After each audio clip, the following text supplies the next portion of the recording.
Este é o Palácio do Planalto. Aqui se concentram os rituais mais solenes do Estado brasileiro, decisões políticas, anúncios oficiais, cerimônias e, é claro, condecorações. E em meio a tantos nomes da diplomacia, da cultura e da saúde pública, um rosto tem se destacado, o de Rosângela Lula da Silva, a Janja, primeira-dama do Brasil. Nos últimos 2 anos, ela acumulou 3 das mais altas honrarias oferecidas pelo governo federal: a Ordem de Rio Branco, a Medalha Oswaldo Cruz e a Gran Cruz da Ordem do Mérito Cultural. 3 medalhas que tradicionalmente são entregues a figuras com longa e reconhecida trajetória institucional em suas áreas. A pergunta que paira no ar é: o que justifica essas homenagens? E o que isso diz sobre o uso simbólico do Estado no Brasil?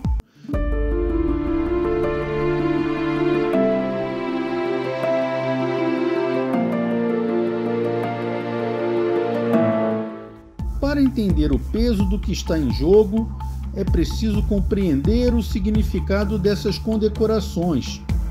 A Ordem de Rio Branco foi criada em 1963 e leva o nome do patrono da diplomacia brasileira, o Barão do Rio Branco. É concedida a quem presta serviços relevantes à diplomacia nacional, uma forma do Itamaraty reconhecer esforços em nome do prestígio internacional do Brasil. A Medalha Oswaldo Cruz, por sua vez, homenageia ações notáveis na área da saúde pública. Médicos, cientistas, gestores da saúde e até instituições recebem essa condecoração, que leva o nome de um dos maiores sanitaristas da história do país. E, por fim, a Ordem do Mérito Cultural, considerada a mais importante honraria da área cultural no Brasil.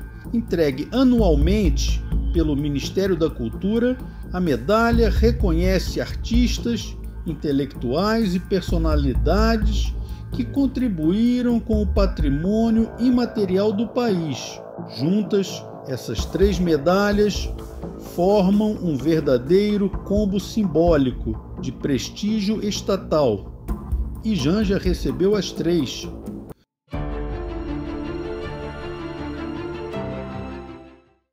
Entre as 3 medalhas recebidas, nenhuma gerou mais debate do que a Gran Cruz da Ordem do Mérito Cultural, a mais alta distinção cultural do país. A lista de nomes que já recebeu essa honraria inclui Gilberto Gil, Oscar Niemeyer, Fernanda Montenegro, Chico Buarque, Alceu Valença, Ariano Suassuna e outros. São artistas e intelectuais com décadas de atuação, cuja obra contribuiu diretamente com a identidade cultural brasileira. No caso de Janja, o argumento utilizado foi seu trabalho de bastidores em eventos e agendas do governo voltadas à cultura. Mas aqui surge a questão: isso basta? Organizar eventos oficiais, participar da curadoria de shows institucionais e fazer falas públicas sobre cultura são, de fato, contribuições relevantes, mas seriam equivalentes a uma trajetória cultural reconhecida nacionalmente?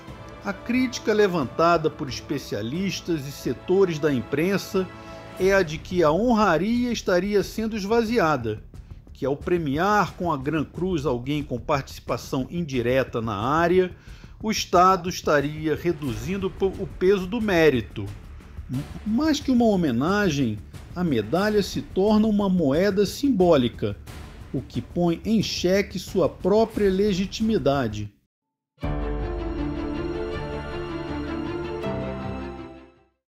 Outro ponto que ajuda a entender a atuação pública de Janja e o incômodo que ela desperta vem da área da diplomacia. Durante uma visita oficial à China, circularam notícias de que a primeira-dama teria conversado diretamente com Xi Jinping, presidente chinês, sobre questões relacionadas ao TikTok e ao combate à desinformação. A notícia causou desconforto. Logo surgiram 3 versões diferentes. Uma dizia que ela falou com Xi Jinping, outra que foi Lula quem abordou o tema. Uma terceira dizia que a conversa nem aconteceu. Mas a polêmica não estava no conteúdo do diálogo, estava no papel institucional. No Brasil, a condução da política externa é responsabilidade do Itamaraty. Há um protocolo formal que determina quem fala, em que condições e sobre quais temas. Ao agir fora desse protocolo, a primeira-dama entra numa zona cinzenta entre o que é permitido e o que é adequado. Diante das críticas, Janja respondeu: "Protocolo nenhum vai me silenciar." A frase teve boa repercussão entre seus apoiadores, mas gerou ainda mais desconforto entre diplomatas e analistas políticos. Porque diplomacia não é palco pessoal, é função de Estado. E quando figuras sem cargo público formal passam a agir institucionalmente, o risco é confundir papéis e gerar ruídos em arenas onde o silêncio muitas vezes é mais estratégico que a fala.